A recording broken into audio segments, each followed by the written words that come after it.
there's never a need to force anything. Time doesn't exist in the first place, but timing, we call it timing. In a relative sense, the world of forms, there's a kind of a flow of events. Like a plant growing or any living being growing, stages of sort of maturation, natural, organic. So to force something would be completely unnatural. There would never be a reason, just as there is never a reason to force a tree to grow or a puppy to grow up. It's the same for humans. There would never be a reason to try to force, not that it would be possible anyway, but to try to force some kind of state, because it's always misguided. There are no states anyway.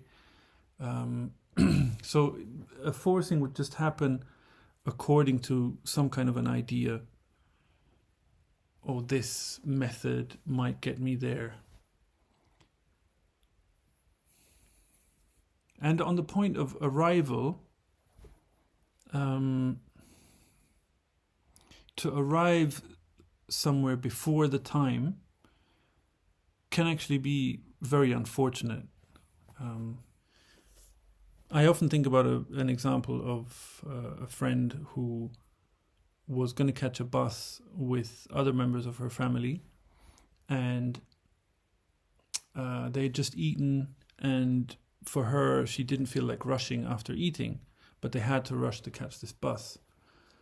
So she wasn't as quick as the others, and at some point she was just like, I can't run anymore right now.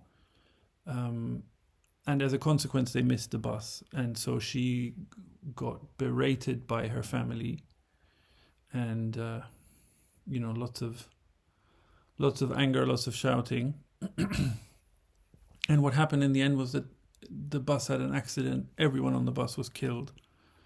So, and then from then on, she told me that she's never had a feeling or a preoccupation with not getting there on time, or that it was just clear somehow that there is no wrong time, and that if I am late, there is a reason for it. There might be a reason, and more often than not, it's going to be something that I don't know, that I'm not aware about.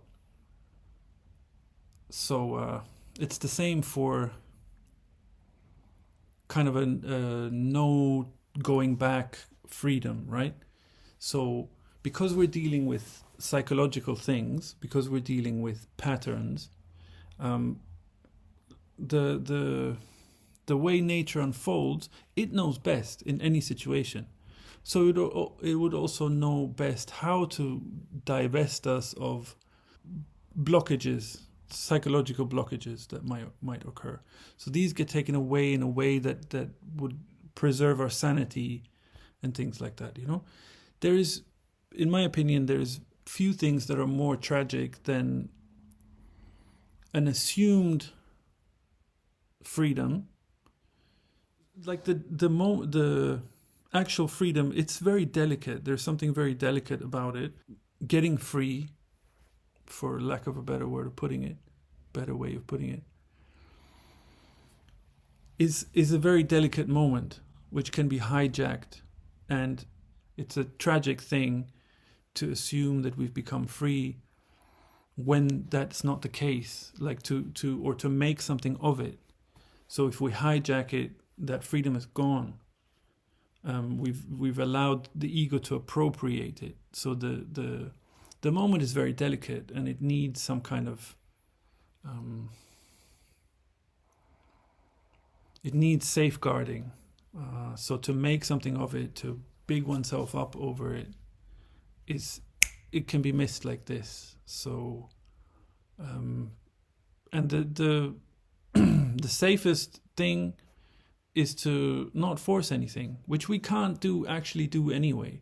But to notice the ambition, that if we have an ambition, let me try this method, let me do this, let me apply this, let me think on this, dwell on this in my mind. Maybe then through that kind of discipline or repetition, there will be something. Yeah, it's a very delicate thing overall. It's an extremely subtle thing. It's overlooked so easily. And to be honest, it's what goes on with 90% of people who talk about this. There is that kind of an assumption. It's not pretty, but it's the unfortunate fact of the matter.